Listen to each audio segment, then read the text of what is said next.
يو السلام عليكم معشر الفنانين والفنانات. اليوم في الحلقه الثالثه من رحله الفن، وغادي نكتشفوا المنظور. غنرسموا خط في وسط الورقه وغادي سميتو خط الافق.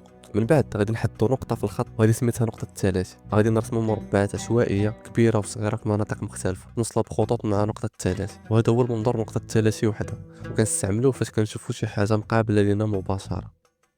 غنديروا نفس الشيء، ولكن هاد المره غادي نضيفوا جوج نقط تلاشي. غادي نرسموا خطوط منتشره فوق وتحت الخط الافق. بهذه الطريقه نقدروا نرسموا مربعات كبيره صغيره بعيده ولا قريبه. منظور بجوج النقط كنستعملوه فاش كنشوفوا الحاجه من الجناب، اما المنظور بثلاثه النقاط كنستعملوه فاش كنشوفوا شي حاجه من الفوق ولا من التحت. تنرسموا خط الافق بجوج نقط تلاشي، ونزيدوا نقطه ثالثه خارج خط الافق. الا كنا كنشوفوا الفوق بحال شي عماره مثلا، النقطه كتكون الفوق، والا كنا كنشوفوا التحت بحال شي حفره، النقطه كتكون التحت.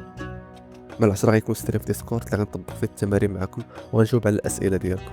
نتلاقاو غدا بدرس جديد. تهلاو.